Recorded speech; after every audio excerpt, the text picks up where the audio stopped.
Good morning to all of you.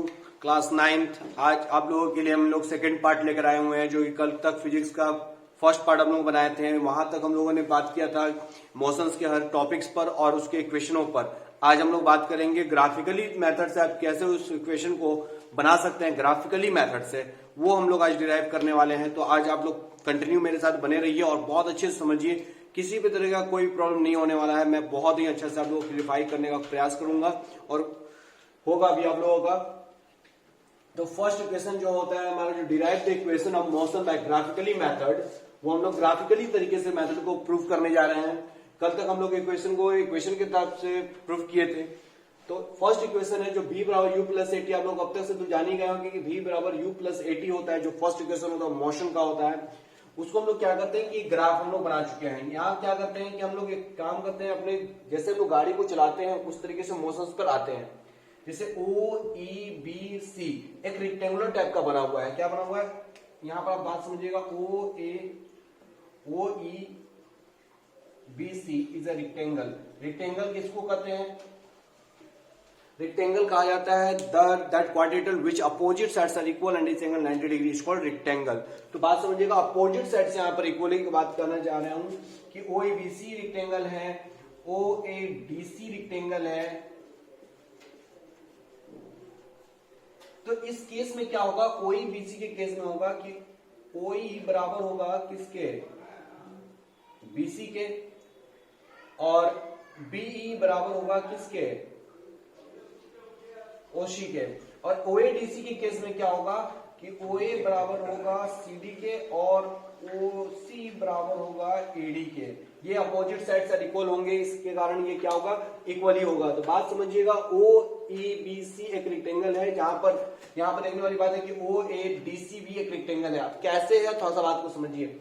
माना जाता है कि ओ से ए तक हम कांस्टेंट स्पीड से चल रहे हैं, ओ से ए पोजीशन तक, और ए से हम टाइम को देखते हुए हमको बी पोजीशन पे पहुंचना है। बी पोजीशन पे पहुंचना है तो टाइम भी हमारा बढ़ेगा और वेलोसिटी भी बढ़ेगी।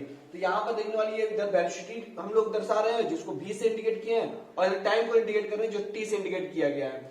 तो यहाँ पर o से a तक जाने पर हम लोग इस तरफ मुड़े तो a से b तक हम लोग जब जा रहे हैं तो हमारी जो वेलोसिटी बढ़ रही है तो टाइम भी क्या हो रहा है, बढ़ रहा है। देख रहे हैं आप, वेलोसिटी बढ़ती जा रही है तो टाइम भी क्या होते जा रहा है, बढ़ते जा रहा है। तो यहाँ पर बात ये आ रही है कि हम लोग यहाँ से बात करें तो ओ ए सी डी भी एक रेक्टेंगल है। क्या है? ओ ए सी डी भी एक रेक्टेंगल है, जिसके ओ ए और सी डी भी क्या आपस में बराबर होंगे और ओ सी और एडी भी आपस में बराबर होंगे। क्लियरिफाई हो गया होगा।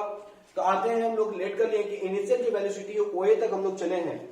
इनिशियल जो वेलोसिटी हमारी जो प्रारंभिक शुरुआत की जो स्पीड है वो हमारा u है, यानी ओ ए है। यानी हम लोग यहाँ से यहाँ तक दूरी तो जो वेलोसिटी तय किए हैं वो u स्पीड से तय किए। कितने स्पीड से? u स्पीड से। यानी हमारा इनिशियल वेलोसिटी u है, जिसको हम लोग ओ ए बोल रहे हैं।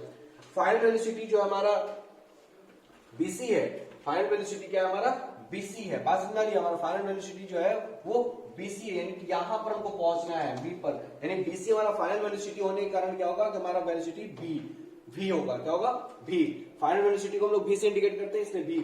तो हम लोग ग्राफ के माध्यम से अगर देखना चाहें तो bc हम लोग किस माध्यम से लिख सकते हैं? bc हम लोग कैसे लिख सकते हैं? तो bc आप बोलिएगा कि आप bc को यहां, यानी ये bd और यहां से यहां तक यानी कि cd, BD और CD को जोड़ दें तो टोटल BC आ जाएगा। अब बोल सकते हैं कि हाँ, BC आने के लिए हमको BD और DC को क्या करना होगा? जोड़ना होगा। BC कहिए या CD कहिए, आपकी मर्जी।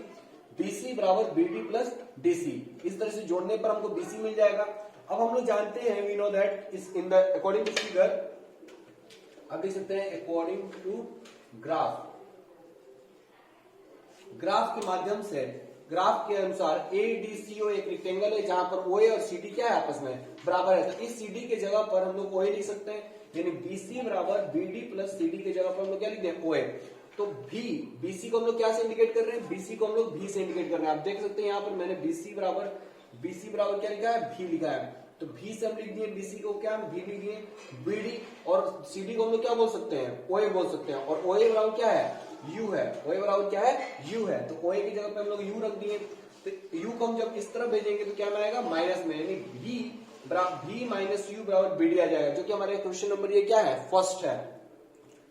अब थोड़ा सा बात किया जाए, जब वेलोसिटी चेंज करता है जब वेलोसिटी चेंज करता है तो चेंज ऑफ वेलोसिटी यानी initial velocity minus final velocity minus initial velocity in the presence of time, time की उपस्थिति में क्या होता है, टाइम की उपस्थिति में अगर कोई भी डिफरेंसेस होते हैं तो उसे हम लोग क्या कहते हैं, एक्सेलरेशन। तो आप देख रहे हैं यहाँ पर कि क्या हो रहा है कि वेलोसिटी यहां से यहां तक चलने के बाद ऐसे बदल गई है, तो चेंज ऑफ वेलोसिटी को हम लोग एक्सेलरेशन कहते हैं, यानी इस ग्राफ में एक्सेलरेशन का काम हो रहा है। तो यहां पर हम लोग क्या कहेंगे कि चेंज ऑफ वेलोसिटी बराबर क्या होता है, चेंज ऑफ वेलोसिटी क्या हुआ है, बीडी हुआ है, यानी कि हमारे यहां से यहां बदल गया, देख रहे यहां से फिर यहां पर बदला है, तो ये चेंज ऑफ वेलोसिटी क्या है, बीडी है। बात समझ रही है, ये क्या है, बीडी, मेरा टोटल वेलोसिटी जो चेंज हुआ है वो क्या है, बीडी आ रहा है। अब देख रहे ना हमारा वेलोसिटी क्या हो रहा है, यहां से चेंज कर रहा है, यानी यहां से इंक्रीज कर रहा है, यहां तक तो कांस्टेंट आया, वेरिएबल कहां से होना स्टार्ट हुआ, ए से लेकर बी तक, तो यानी कि हमारा बीडी जो डिस्टेंस चला गया वो क्या है, वेरिएबल यानी चेंज ऑफ वेलोसिटी है। तो change of velocity bye with time, time क्या है, एडी है, टाइम क्या है मेरा, एडी, क्योंकि हम लोग ग्राफ कहां ले रहे हैं, ए बी डी में, हम लोग ग्राफ कहां लिए हैं, in triangle A B D में, है ना, इस ट्रायंगल ए बी डी में हम लोग लिए हैं, तो ए बी डी हमारा चेंज ऑफ वेलोसिटी हुआ और एडी हमारा क्या हुआ, टाइम, क्योंकि ओए एडी के बराबर है, तो ओए भी जब ओसी जो है एडी के बराबर है तो ओसी टी होगा, तो ये भी क्या होगा, टी होगा, तो हमारा एडी भी क्या हो गया, टी हो गया, तो बीडी बराबर क्या आ गया, टी जब इधर आएगा तो मल्टीप्लाई में, यानी बीडी बराबर होगा ए इंटू टी। अब इसी एटी को हम लोग क्या कर देंगे, इक्वेशन फर्स्ट में पुट कर देंगे, तो इक्वेशन फर्स्ट यहाँ है v माइनस यू बराबर बीडी, बीडी की जगह पर हम लोग क्या लिख देंगे, एटी लिख देंगे, तो v माइनस यू बराबर एटी, तो माइनस यू उधर जाएगा तो क्या आएगा, प्लस यू, यानी v बराबर u प्लस एटी, जो कि हमारा फर्स्ट इक्वेशन है। तो इस तरीके से हम लोग ग्राफिकली तरीके से हम लोग समझ गए। थोड़ा सा फिर से एक बार हम लोग कर रहे हैं, हम लोग का चेंज ऑफ वेलोसिटी एक्सेलरेशन में क्या था, ए बी, यानी यहां से चेंज कर रहा है, यहां तक कांस्टेंट और इधर वेरिएबल हो रहा है। तो देखने वाली बात है कि कांस्टेंट से वेरिएबल होने के कारण चेंज ऑफ वेलोसिटी हम लोग बोलते हैं इसको। तो चेंज ऑफ वेलोसिटी टोटल क्या हुआ है, बीडी हुआ है, चेंज ऑफ वेलोसिटी क्या हुआ है, टोटल बीडी हुआ है, और ये टाइम हुआ उसका, किसके अपेक्षा में, तो टाइम के। तो एक्सेलरेशन बराबर होता है चेंज ऑफ वेलोसिटी बाय में टाइम, तो टाइम हमारा क्या है, एडी लगा है, तो यहाँ पर हम लोग बीडी को निकालने इस तरह से एडी और इस इक्वेशन में पुट कर दिए हैं। तो आई थिंक आप लोग को पूरा का पूरा इक्वेशन, फर्स्ट इक्वेशन समझ में आ गया होगा। अब हम लोग चलते हैं इस इक्वेशन के सेकेंड पर, क्योंकि सेकेंड इक्वेशन हम लोग चलेंगे जो एस बराबर UT plus half eighty square है, उसको हम लोग प्रूव करते हैं तुरंत। तो हम लोग आ गए हैं इक्वेशन नंबर सेकंड पर, इक्वेशन नंबर सेकंड हम लोग प्रूव करने आ गए हैं। यहाँ पर हमारा जो सेकंड इक्वेशन है वो एस बराबर UT plus half eighty square by graphically method हम लोग प्रूव कर रहे हैं। तो सबसे पहले हम लोग जो डिस्टेंस ट्रेवल्ड किए हैं, टाइम और वेलोसिटी अगर हम लोग चले हैं तो कहीं ना कहीं हम लोग डिस्टेंस को ट्रेवल किए हैं, तो डिस्टेंस क्या से क्या किए, तो ओ से ए तक और ए से बी तक, यानी हम लोग जो एरिया कवर किए हैं वो कौन सा एरिया कवर किए हैं, डिस्टेंस के माध्यम से, ओ A B C, O A B सी। तो आप अच्छे से देखिए, ओ ए बी सी, इसमें दो आपको फिगर दिखाई दे रहे होंगे, कौन कौन फिगर मैं बता रहा हूं, ओ A D C, O A D C, यानी कि ये रेक्टेंगल आपको दिखाई दे रहा होगा, ओ ए डी सी, इधर रेक्टेंगल, ये एक रेक्टेंगल है, और एक ट्रायंगल हम लोग को दिख रहा है ए डी बी या ए बी डी कहिए, A B D is a triangle set, यहां भी सेट लिख दिया। तो ये ओएडीसी एक रेक्टेंगल शब्द है और एबीडी भी एक रेक्टेंगल शब्द है। तो टोटली जो हमारा जो एरिया डिस्टेंस जो चले हम लोग, डिस्टेंस ट्रेवल्ड, वो कौन कौन से एरिया में चले हुए थे, एरिया ऑफ ओएबीसी पूरा चले हम लोग, ओ ए बी सी चले हैं। तो इनको हम लोग तोड़ा जाए, थोड़ा अलग अलग पार्ट में तोड़ा जाए तो क्या लिख सकते हैं, डिस्टेंस को हम ए से इंडिकेट कर रहे हैं, area of rectangle OADC, area of rectangle OADC plus area of triangle ABD, area of triangle ABD. आप लोगों को दिख रहा है एबीडी और ओएडीसी। तो इस तरीके से जब हम लोग एरिया ऑफ रेक्टेंगल निकालने आते हैं तो एरिया ऑफ रेक्टेंगल ओएडीसी क्या होता है, लेंथ इंटू ब्रेथ। तो लेंथ क्या हमारा है, लेंथ हमारा है आपका, मैं इसको ब्रेथ इंटू लेंथ लिख रहा हूं, कोई प्रॉब्लम नहीं होगा इससे। तो ब्रेथ हमारा क्या है ओए और लेंथ हमारा क्या है ओसी, ब्रेथ हमारा ओए और ओसी हमारा लेंथ है। तो लेंथ ओए की जगह क्या लिखे हमने, यू लिखे हैं, और ओसी की जगह क्या लिखे हैं, टी लिखे हैं। तो यूटी हो गया हमारा, बात समझ रही है। एरिया ऑफ रेक्टेंगल क्या है, यूटी, और एरिया ऑफ ट्रायंगल क्या होता है, 1/2 base into height. 1/2 base into height, तो एबीडी अगर हम ट्रेंगल की बात कर रहे हैं एबीडी तो 1/2, तो बेस हमारा क्या होगा, बेस हमारा एडी हो गया, ये बेस हमारा एडी हो गया और हाइट हमारा क्या है बीडी, बी से डी तक, क्योंकि हम लोग लिए ए बी डी में, इसलिए डी तक हमारा क्या होगा हाइट होगा, तो बीडी हमारा हाइट हो गया 1/2 एडी की जगह हम लोग क्या लिख देंगे टी, क्योंकि ओसी भी हमारा टी था और एडी अपोजिट साइड होने के कारण क्या होगा टी ही होगा एडी, तो टी लिख दिए। बीडी को हम लोगों ने प्रूव किया था इन इक्वेशन फर्स्ट में, बीडी बराबर 80, क्या प्रूव किया था, बीडी बराबर 80, वही चेंज ऑफ वेलोसिटी बाय में टाइम के माध्यम से, तो एक्सेलरेशन इनटू टाइम, तो इन दोनों को जब हम लोग मल्टीप्लाई करेंगे तो हाफ एटी स्क्वायर आ जाएगा हाफ एटी स्क्वायर।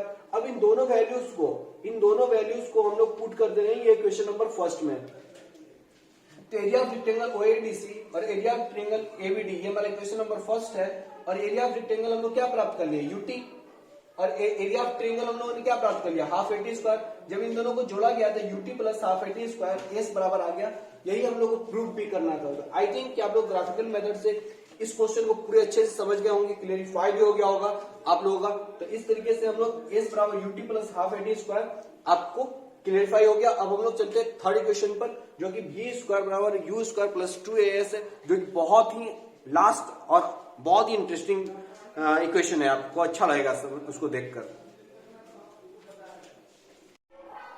तो देखा जाए कि इक्वेशन नंबर थर्ड हम लोग आगे प्रूव कर रहे हैं, बी स्क्वायर बराबर यू स्क्वायर प्लस 2as। हम लोग थोड़ा इसको मैथमेटिकली तरीके से लिए हुए हैं कि अगर हम लोग पूरा फिगर देखें, ओ ए बीसी हम लोग जब बात कर रहे थे सेकंड वाले इक्वेशन में कि ओ ए बीसी हम लोग डिस्टेंस को ट्रेवल किए हैं, तो वास्तविक में हम लोग ओ ए बीसी को ही डिस्टेंस को ट्रेवल किए हैं, तो ओ ए बीसी आप बोलिएगा कि थोड़ा सा मैं इसको फिगर को इस तरीके से बनाऊं जिसको यहाँ पर ओएबीसी है, तो इस तरीके से अगर हम लोग बात करें तो इस फिगर को आप क्या बोलेगा, तो आप इस फिगर को बोलेगा ये ट्रेपेजियम है, ठीक है ट्रेपेजियम है, आप इसको क्या बोलेगा ये ट्रेपेजियम है। तो ट्रेपेजियम अगर ये है तो हम लोग इसका फॉर्मूला क्या जानते हैं, एरिया ऑफ ट्रेपेजियम क्या होता है, एरिया ऑफ ट्रेपेजियम होता है आप लोगों का क्या 1/2 sum of parallel side into height यानी कि ये वाला यहाँ का ये हाइट होता है, यानी ये हाइट इसके हाइट के बराबर होता है, ये भी हाइट ये होता है, तो ये height sum of parallel side into height, तो ये ऐसा फॉर्मूला होता है। तो हम लोग डिस्टेंस जो ट्रेवल किए एक्चुअली में ट्रेपेजियम टाइप का चले हुए हैं, जो कि हम लोग सेकंड इक्वेशन को प्रूव करने के लिए दो टाइप के शेप में बांट दिए थे, एक रेक्टेंगल और एक ट्रायंगल, लेकिन हम लोग इसको टोटली थर्ड इक्वेशन को प्रूव करने के लिए हम लोग इसको टोटली ले हुए हैं क्या, O A B C is a trapezium. बात समझ रही, ओ ए बी सी क्या है ट्रेपेजियम है। तो एरिया ऑफ ट्रेपेजियम जो ओ ए बी सी होगा, क्योंकि डिस्टेंस हम लोग इतना ही चले हुए हैं, तो डिस्टेंस का फॉर्मूला क्या होता है 1/2, यानी कि 2 हम लोग डिवाइड करके हुए sum of parallel side into height. आप चाहें तो यहां भी 1/2 कर सकते हैं, 1/2 यहां भी आप कर सकते हैं, तो 1/2 sum of parallel side into height होता है, तो 1/2 यानी 2 से इधर गुना होने पर 2 into 1 होने पर 2 ही हो जाएगा। और सम ऑफ पैरेलल साइड कौन कौन है, अब ध्यान से देखिएगा पैरेलल साइड कौन कौन है, तो ओ ए और ये बीसी, ओ ए और ये बीसी पैरेलल साइड है, यानी ओ ए और ये बीसी पैरेलल साइड है ना पैरेलल साइड, ओ ए और बीसी हमारा पैरेलल साइड है, और ओसी हाइट का काम कर रहा है, क्या काम कर रहा है हाइट का, ओसी क्या काम कर रहा है हाइट का। तो ओ ए बराबर हम लोग क्या माने यू माने हैं, और बीसी क्या है, बीसी टोटली भी है, बीसी क्या है वेलोसिटी भी है, और ओसी क्या हमारा टाइम है, ओसी हमारा टाइम है, तो u प्लस भी इंटू टी, ओ हमारा u, बीसी हमारा v, ओसी हमारा t। तो ये हमारा फर्स्ट इक्वेशन में हमने सबको लिखा हुआ है कि ओ हमारा क्या है, बीसी हमारा क्या है। आप चाहे तो इधर लिख भी सकते हैं, ओ बराबर हम लोग बोल सकते हैं ओ बराबर हमारा u है, बीसी हमारा v है, और ओसी t है, ये ऑलरेडी दिया हुआ है अकॉर्डिंग टू ग्राफ। तो यहाँ पे u प्लस बी इंटू हम लोग कर दिए t। तो अब हम लोग आते हैं, ये हमारा इक्वेशन नंबर फर्स्ट हो गया बाई में 2। एक फ्रॉम इक्वेशन फर्स्ट हम लोग क्या जानते हैं, v बराबर u प्लस ए टी। हमारा इक्वेशन नंबर फर्स्ट क्या कहता है, v बराबर u प्लस ए टी। तो t बराबर हम लोग क्या निकाल लेंगे, तो u इधर जाएगा तो माइनस में, और a इंटू में इधर आएगा तो डिवाइड में, यानी v माइनस यू बाई ए हमारा क्या हो जाएगा t हो जाएगा। तो t बराबर हम लोग जो इस इक्वेशन को क्या करेंगे, हम लोग इक्वेशन नंबर फर्स्ट में पुट कर देंगे इस t का वैल्यू को। तो v प्लस यू ये वाला हम लोग u प्लस v है, तो v प्लस यू भी लिख सकते हैं। t के जगह पे हम लोग v माइनस यू रख दिए बाई में a। तो आप देख रहे होंगे तो v प्लस यू और v minus U, a plus B और a माइनस बी, किसका फॉर्मूला होता है? a square minus B square का। तो हम लोग इसको क्या लिख सकते हैं? v square minus you square लिख सकते हैं, नीचे में 2a। अब 2a इधर जाएगा तो क्या आएगा? 2as, यानी मल्टीप्लाई होगा 2as आएगा, v square minus you square, और माइनस स्क्वायर उधर जाएगा तो क्या आ जाएगा? 2as plus you square v square के बराबर। तो हम लोग इस तरह से लिख सकते हैं कि v स्क्वायर बराबर यू स्क्वायर प्लस 2s। यही हम लोग को क्या करना था? प्रूव करना था। और आई थिंक कि आप लोगों को पूरा का पूरा समझ में आ गया होगा, और इस तरीके से हम लोग थर्ड इक्वेशन को भी ग्राफिकली मेथड से प्रूव कर चुके हैं। तो आप बढ़िया से इसको देखिएगा किस तरीके से हम लोगों ने किया। जैसे फर्स्ट वाले में लिए तो हम लोग केवल रेक्टेंगल्स को लिए, सेकंड वाले में लिए तो रेक्टेंगल और ट्रायंगल दोनों लिए, थर्ड वाले में लिए तो ओ ए बी सी को हम लोग ट्रेपेजियम के आधार पर लिए हुए हैं। तो इस तरीके से आप लोग पूरे के पूरे थर्ड इक्वेशन को अच्छे से क्लियरिफाई हो गए होंगे। अब हम लोग आते हैं कुछ न्यूमेरिकल्स पर, इससे आधारित जो न्यूमेरिकल्स हैं उस पर थोड़ा सा बात को समझ लेते हैं।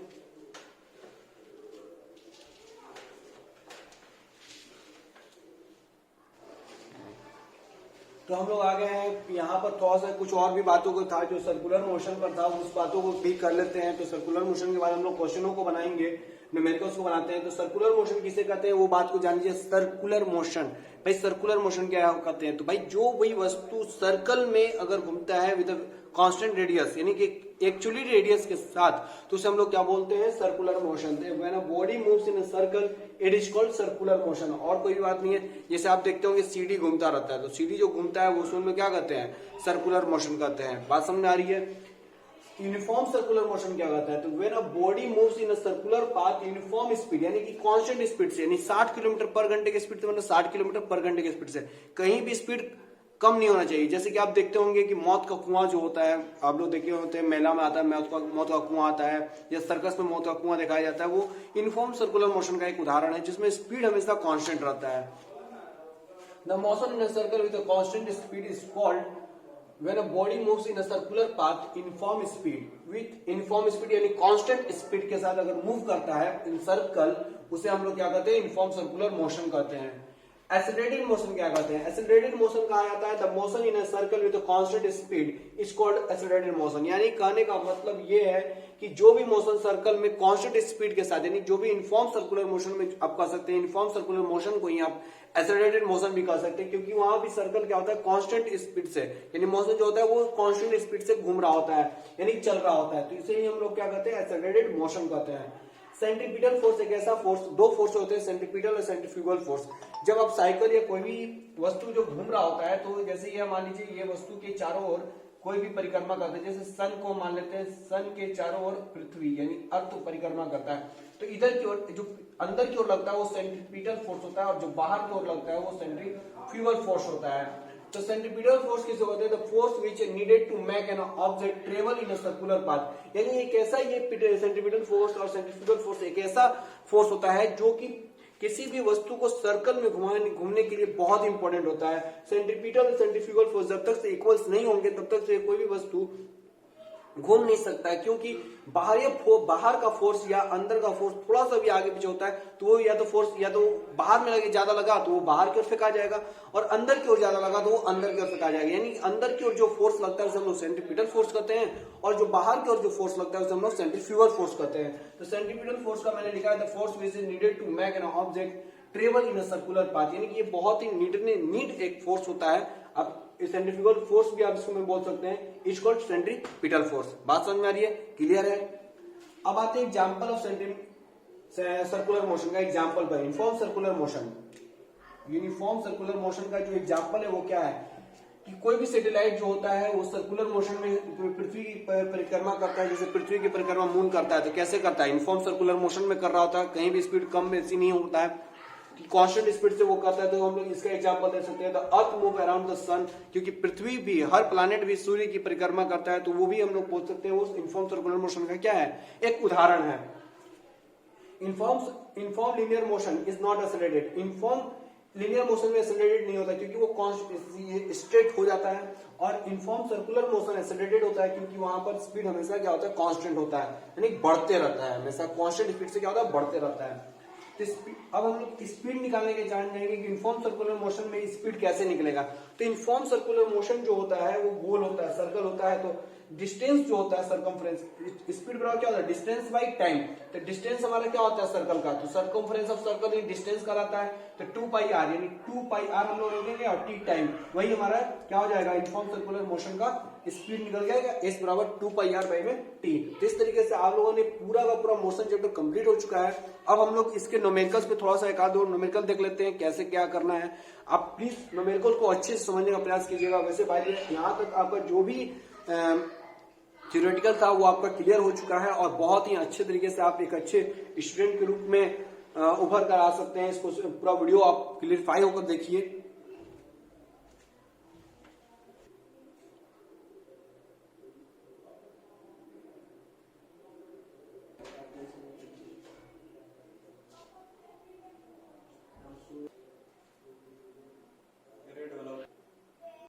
तो हम लोग आ गए हैं न्यूमेरिकल्स पर। न्यूमेरिकल्स किस प्रकार से आप लोगों को बनाने हैं वो देखिए। जैसे कि पहला क्वेश्चन ये कर रहा है कि ट्रेन है जो स्टार्टिंग फ्रॉम रेलवे जो है ना कि रेलवे स्टेशन से स्टार्ट हो रहा है, ट्रेन चलना स्टार्ट हो रहा है। अटेन स्पीड हो, जब वो फाइनली स्पीड पहुंच जा रहा है तो वो कितने की स्पीड से चल रहा है 21 मीटर पर सेकेंड, यानी एक सेकंड में 21 मीटर को चल रहा है। इन 1 मिनट फाइंड, इन 1 मिनट में बताइएगा कि फाइंड इट्स एक्सेलरेशन, कि 1 मिनट में वो कितना दूरी तय कर लेगा, है ना। 1 मिनट तक वो चल रहा था, एक्सेलरेशन कितने एक्सेलरेशन से उसकी जो स्पीड है बढ़ी, बस ना रही एक्सेलरेशन हमको निकालना है। तो हमारा स्टार्टिंग है इसलिए इनिशियल वेलोसिटी क्या हो जाएगा 0। इनिशियल वेलोसिटी को यू से इंडिकेट करते हैं। फाइनल वेलोसिटी हमारा कितना पकड़ लिया है 21 मीटर पर सेकेंड, यानी कि हमारा फाइनल वेलोसिटी दिया है, एक्सेलरेशन हमारा नहीं है। तो हमारा जो फॉर्मूला लग गया है v बराबर u प्लस एटी, v बराबर u प्लस 80। तो v हमारा कितना है 21, v कितना है 21, u हमारा 0, a और t हमारा कितना है 1 मिनट में कितना सेकंड 60 सेकंड, क्योंकि 1 मिनट का पूछ रहा है तो 60 सेकंड लगा देंगे। तो एक्सेलरेशन बराबर क्या हो जाएगा, यहाँ पर ये 60 इधर डिवाइड में इंटू में इधर जाएगा तो मल्टीप्लाई में, यानी 21/60 मीटर पर सेकंड। तो इसको जब हम लोग डिवाइड देंगे 21 को 60 से, तो यहां पर आप देखिएगा 3 7 जा 21 और 3 के टेबल में 20 बार में, यानी 7 को 20 से डिवाइड कीजिए तो 20 के टेबल में कितने बार में 23 जा 60 और यहां पर हो जाएगा 10 1 0 25 जा 100, कितना आ गया 0.35। तो 0.35 मीटर पर सेकंड स्क्वायर इसका क्या हो गया आंसर। एक दूसरा जो क्वेश्चन है, एक टोटवाइज यानी कि जो टोटवाइज है मूव्स द डिस्टेंस 100 मीटर। एक टोटवाइज जो है कछुआ जो है 100 मीटर की दूरी तय करता है, कितने मिनट में, तो 15 मिनट में। यानी कि यहाँ पर क्या दे दिया गया डिस्टेंस और यहाँ दे दिया गया time. What is the average speed of the टोटवाइज in the kilometre per hour. हम लोग का एवरेज स्पीड बताना है टोटवाइज का किलोमीटर पर आवर में। तो डिस्टेंस हमारा कितना है 100 मीटर, तो 100 मीटर को हम किलोमीटर में करेंगे तो 1000 से डिवाइड देंगे तो 0.1 किलोमीटर आएगा। तो टाइम कितना 15 मिनट, 15 मिनट को 60 से हम लोग डिवाइड देते हैं तो 0.25 आवर आ जाएगा। तो हमारा एवरेज स्पीड क्या होता है डिस्टेंस बाई टाइम। तो डिस्टेंस हमारा 0.1 किलोमीटर और टाइम हमारा 0.25 आवर। तो हमारा टोटल क्या आ जाएगा, इसको डिवाइड देने पर आएगा 0.4 किलोमीटर पर आवर। बात समझ आ रही है, यही आपका क्या हो जाएगा आंसर हो जाएगा डिवाइड देने पर। आप लोगों के लिए मैंने क्वेश्चन लिखा हुआ है, 2 क्वेश्चन लिखे हैं एकदम सेम, दोनों इसी पर है, जो कि इस पर आपका ये क्वेश्चन है। If a sprinter runs a distance of 100 metre in 9.83 second, यानी कि कोई भी दूरी तय की गई है 100 मीटर की और कितना सेकंड लिया गया तो 9.83 सेकंड, वही डिस्टेंस और टाइम यहाँ पर दे दिया गया है, लेकिन ये सेकंड में ये मिनट में था। तो calculate is average speed in kilometre per hour, आपको किलोमीटर पर आवर करना है। तो मैंने यहाँ पर आपको 60 से डिवाइड दिया था क्योंकि 1 आवर में 60 मिनट होते हैं और 1 आवर में सेकंड कितने होते हैं 3600 सेकंड। बात समझ में आ रही है। तो यहाँ पर हम लोग यहाँ से 3600 से आपको डिवाइड देना है इसको सेकंड में करने के लिए, और इसको 1000 डिवाइड किया क्योंकि ये तो मीटर में ही है तो किलोमीटर में कन्वर्ट कर आप डिवाइड कर दीजिएगा, आपका एवरेज स्पीड आ जाएगा। सेकंड जो है एक कार है, यहाँ पर ट्रेन था, यहाँ कार है, स्टार्ट फ्रॉम रेस्ट से स्टार्ट हो रहा, वहां भी रेस्ट से स्टार्ट हो रहा था और फाइनली 6 मीटर पर सेकंड, वहां 21 मीटर पर सेकंड था। After travelling with uniform acceleration 3 second, यानी 3 सेकंड के बाद आपको बताना है कि एक्सेलरेशन कितना हो गया। बात समझ आ रही है, यानी कि आपको पूरा का पूरा क्लैरिफाई हो गया होगा न्यूमेरिकल। अब हम लोग क्या कर रहे हैं कि अब हम लोग दूसरे न्यूमेरिकल्स पे चल रहे हैं। आइए देखते हैं, ये आप लोग बनाने हैं, अब बना के इसको जरूर ट्राई कीजिएगा। तो हम लोग आ गए हैं क्वेश्चन पर। एक ट्रेन जो है हम लोग बात कर रहे हैं ऐसे क्वेश्चन का जो इसमें हम लोग इक्वेशंस को फॉलो करेंगे, इक्वेशन को बनाएंगे। एक train starting from rest and initial velocity क्या है, 0 है। मूव्स विद यूनिफॉर्म एक्सेलरेशन, एक एक्सेलरेशन से यानी 0.2 मीटर पर सेकंड स्क्वायर, यानी मीटर पर सेकंड स्क्वायर प्लस में है, यानी कि एक्सेलरेशन दिया गया है 5 मिनट। टाइम यानी कितना दिया, 5 minute. Calculate the speed acquired and the distance travelled in the his time, यानी हमको फाइनल स्पीड कितने स्पीड से वो चलने लगा और कितना दूरी वो तय किया अंततः वो हम लोग को निकालना है। v और s दोनों निकालना है, फाइनल वेलोसिटी और टोटल डिस्टेंस। तो क्या क्या दिया बड़े हम लोग यहाँ पर लिख लेंगे, इट इज अ गिवन। यहाँ पर गिवन हम लोग लिख चुके हैं और मिनट को हम लोग सेकंड में कर लिए क्योंकि हम लोग को हमेशा मीटर पर सेकंड में ही जाना है। 300 तो v बराबर क्या जानते हैं हम लोग, u प्लस 80। यहां से हम लोग फाइनल वेलोसिटी निकाल लेंगे क्योंकि हम लोग u मालूम है, a मालूम है, t मालूम है। तो v बराबर ये फॉर्मूला लगाएंगे फर्स्ट इक्वेशन, v बराबर u प्लस 80। तो u क्या है हमारा 0 है, a हमारा 2/10 है और t हमारा 300 है। यहाँ पर हम लोग निकाला 300 सेकंड। तो फाइनल वेलोसिटी क्या आ जाएगा, 1 0 से 1 0 कैंसिल, 2 3 6 एंड 0 यानी 60 मीटर पर सेकंड। अब टोटल डिस्टेंस निकालना है। टोटल डिस्टेंस के लिए हमारे पास क्या क्या है, u है, a है, v है, t है। तो ऐसे के लिए हम क्या लगाएंगे, ut प्लस हाफ 80 स्क्वायर। तो u हमारा s क्या है, s बराबर हम लोग u की जगह पे क्या लिखे 0 क्योंकि हमारा 0 मीटर पर सेकंड है। टाइम 300, 1/2, a क्या है 2/10 यानी हम लोग 0.2 को हम लोग 2/10 मीटर पर सेकंड स्क्वायर भी लिख सकते हैं। तो 2/10 और 300 इंटू 300 क्योंकि टाइम का स्क्वायर, तो 300 कर दी, 1 0 से 1 0 कैंसिल, 2 से 2 कैंसिल हो गया, तो 3 3 जा 9 और 3 0। तो हम लोग इसके डिस्टेंस जो आ गया वो कितना आ गया 9000 मीटर। इसको किलोमीटर में जब चेंज करेंगे तो 1000 से इसको क्या करेंगे डिवाइड, तो 1000 से डिवाइड करने पर क्या हो जाएगा, ये 9 किलोमीटर, ये हमारा आंसर हो जाएगा डिस्टेंस। तो आई थिंक आप लोगों को पूरे अच्छे से समझ में आ गया होगा कि कैसे कैसे किस किस फॉर्मूले में कौन कौन से बनाने हैं। बाकी आप प्रैक्टिस जरूर कीजिए और जो भी दिक्कतें होंगी आप जरूर कमेंट्स में लिखिए। आप बिल्कुल प्रैक्टिस कीजिए। कुछ दिन बाद या कुछ एक समय बीतने पर आपको एक न्यूमेरिकल्स का मैं एक वीडियो ला दूंगा जिससे आपकी बहुत अच्छी प्रैक्टिस हो जाएगी एग्जाम्स के टाइम्स में। तो आप लोग प्लीज इसको बहुत से आप प्रैक्टिस कीजिए, अपने न्यूमेरिकल्स को बनाइए। Thank you. एंड आपको वीडियो अच्छा लग रहा होगा तो प्लीज इसे सब्सक्राइब करें।